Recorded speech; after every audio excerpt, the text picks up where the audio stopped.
la tête du stylo pour découvrir l'encoche qui va permettre de mettre l'aiguille.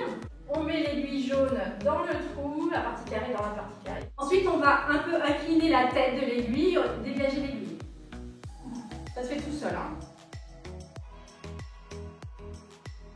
On remet la tête du stylo. Vous allez avoir une petite encoche au niveau de la bague blanche de la tête. Ici, il y a un petit trou. On va la mettre en face de l'encoche qui est sur le stylo. La petite encoche là, en face de cette encoche là. Ensuite, vous avez des chiffres au niveau de la tête qui représentent la profondeur de l'aiguille. Vous avez des crans, ça va de 0,5 à 5, de 0,5 en 0,5.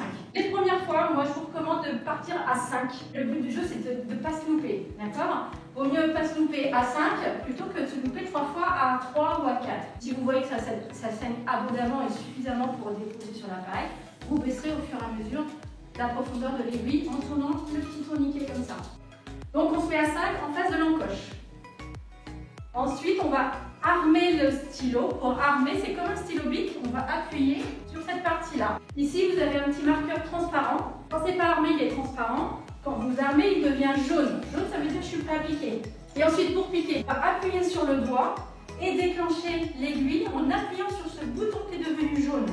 Ça, c'est votre doigt. Donc, vous allez appuyer sur votre doigt et déclencher l'aiguille en appuyant ici. Clac, sur le jaune, s'il est là. Vous voyez ?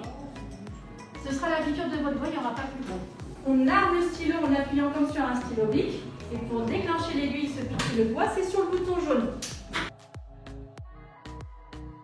Une aiguille ne pique qu'une seule fois. On ne se pique jamais 2 fois avec la même aiguille, même si on s'est raté. Pour enlever l'aiguille, on enlève la tête.